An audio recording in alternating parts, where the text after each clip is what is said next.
Alrighty, roof leak inspection. The last video got messed up. I don't feel like editing it, so we're just going to try to reshoot this. In this general area of the house, there's a roof leak. Got the call, come out, meet the homeowner, go inside, see the spots, a little spot in the ceiling. We're trying to find a window, somewhere to find the exterior of the roof. There's a window here, about 2 feet over and 4 feet up is where the water spot is. Come up here. Typically, you can just see something, obvious damage, tree fell, space debris bust a hole through the roof, something, shingles missing, whatever. In this case, none of that, but you do see something weird right here, right there, and right here. There are humps in the wood. The decking is buckling up. So we'll get into all that, diagnosing the issue, but the water spot right here. Window, 2 feet over, 4 feet up, right here, bingo.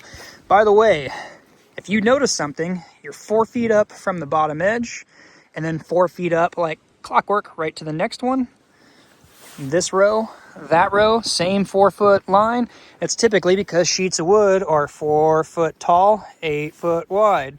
So you'll notice that you're usually every 4 foot up if it's a residential built home like this. Sometimes if it's a pole barn or something like that, you're gonna have girts, purlin, thing like that. Your sheets will run vertical, so it'll be just the opposite in the dimensions. But what is actually going on here? You've probably heard of something called ice dam. Depending upon where you live in the country, whether you get cold weather, snow, things like that. Ice dam is nothing more than when the freezing precip on the roof melts because the conditions are just right, temperature's just right. The radiant heat coming through your attic insulation, doesn't matter, it's still going to radiate through just to a lesser extent. It's going to melt the frozen precip on the roof, the snow or whatever. It's going to come down the roof. Looking at this section right here, where this outside wall is, this area of the attic will get hotter. When the conditions are right, melt the snow, runs down to where your soffit is right here, where your air inlet comes in. It's cold. Again, this is when conditions are right. And the pitch of the roof is a big factor of that too. This is about a 412, meaning 12 inches in, you have 4-inch rise. That will freeze. Melts, comes down, cold area, freeze. That's an ice dam down here. Nothing more than a dam. Now, if the dam builds up high enough, hits that dam, flows back under into things. This is basically the same thing. Debris dam, ice dam, whatever the case may be, it's causing the water to be dammed from flowing down and off the roof and over, and it's flowing back up under. Now when you mix that with just the right perfect conditions of these keyways right here, also known as factory edge, and by the way, I popped these nails free to diagnose this issue. So water comes in here.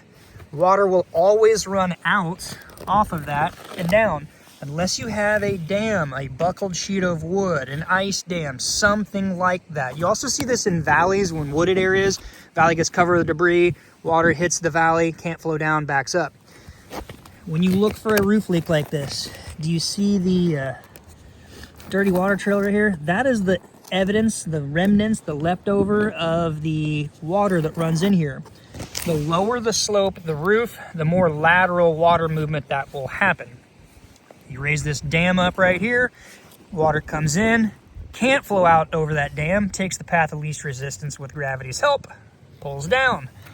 Now when you couple that with this right here, by the way, you can see the dirty water trail right there coming down into this. Now we're going to talk some basic shingle anatomy before we get back into diagnosing this. This shingle right here, the common bond where this in the laminate shim bond was what we call the common bond.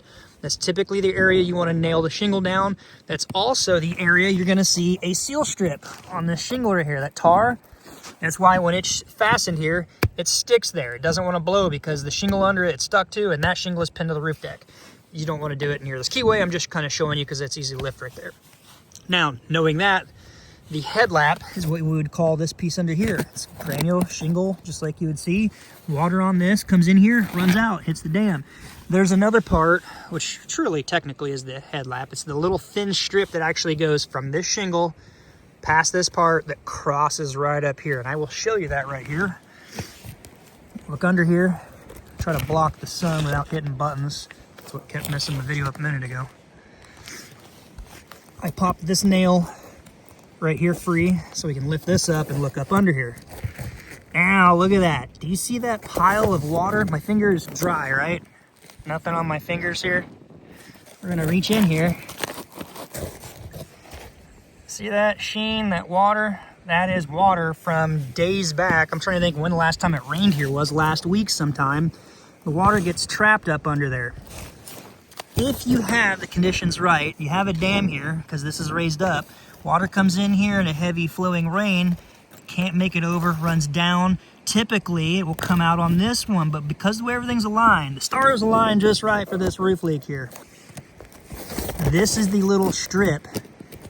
Try to get the sun off the lens and focus. Right here is the top of my finger, is that little bit from my thumb to my finger that crosses this little bit of keyway, but that's completely covered by this shingle.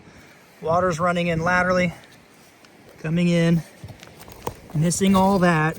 Gets to this point right here, and then it's stuck. You don't have airflow, it's not gonna flow. You got water surface tension running down laterally.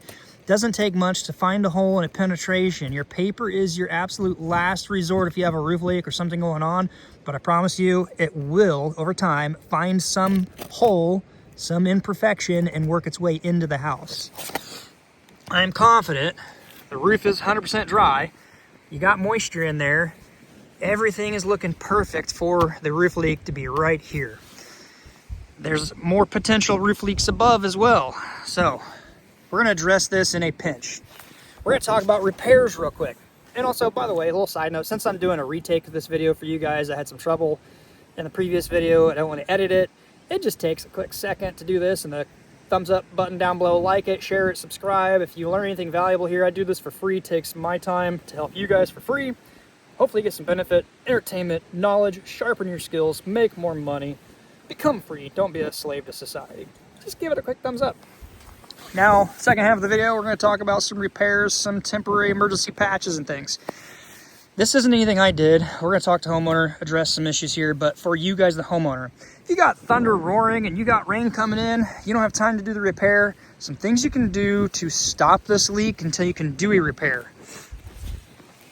Get some caulking, seal this, seal this, seal this, seal that past the hump. That will stop water from coming in and flowing back up under from the dam. It's not a repair, it's not gonna last forever. Caulking on shingles over time will break free due to the expansion contraction rates of different materials being different. Caulking has its place and its purpose, but it's not a flashing. Over time, it will freeze and thaw or expand and contract at a different rate than the shingles, breaking free. So in a pinch, seal those areas, water will run off the roof, you're good. Now let's talk a little bit more of a repair. By the way, you can also bib this with a piece of flashing or ice and water under this, crossing that, but still, if you don't pass this high hump here, it's gonna flow back under. So caulking, caulking, caulking, it's probably gonna be the best temporary fix. Now, some repair here. So this feels like it's a solid roof deck. I'm 170 pounds. Sometimes if you do this just right, and I've shown this in other videos, this foot is sagging a little bit. This one's sagging, and it feels like right here is a rafter. Not a truss, but a rafter. Typically, trusses are engineered. They're going to be put up here on 24-inch centers usually. They can vary, but this is usually what I see in my area. Rafters are stick-built. They're going to be like 2x6s, 2x8s, something like that. Because one feels like it's right here, let me pan out a little bit here. You might be able to remove some shingles. This is a quicker repair. Drive some 16s down, starting from where the wood is on the deck, and start pulling it up, working your nails up, putting your body weight on it, trying to push that decking down, nail it down. And then the rafters near it, or in this case, the rafters all the way down. If you can get it to pull down, that's gonna be great. Put your shingles back in. You could probably just remove a small area, get it loose, and try to drive those down. Maybe you got a pass load gun, fire them in. Most homeowners, DIYers, don't have those kind of tools, so you're gonna need to put some body weight on it, drive it down with your hand, pull it down, put it back, seal your work, that'll work. Now, a repair, a true repair, if you want to charge for it, remove enough shingles to get this piece of wood out, the full sheet of wood if you want, the whole kit and caboodle, you know? Same up here, here, and here, there, and everywhere. That is going to be a true repair. If a good contractor did this and it's within a warranty window, they would just take care of it. If it's outside the warranty, maybe they'll work with you.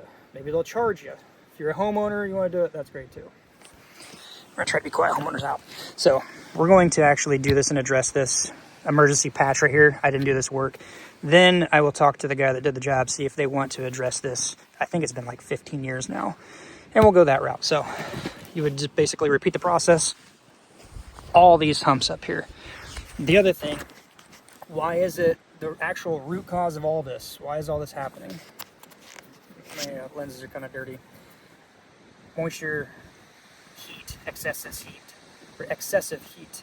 If your air inlet ventilation is not working properly for the hot, humid air to make its way out, fresh, cool air to come in, over time, what happens to wood when there's a moist environment, aside from rotting, it expands like a sponge. It soaks it up, expands, buckles, causes these humps. So that's something you can do to get rid of these.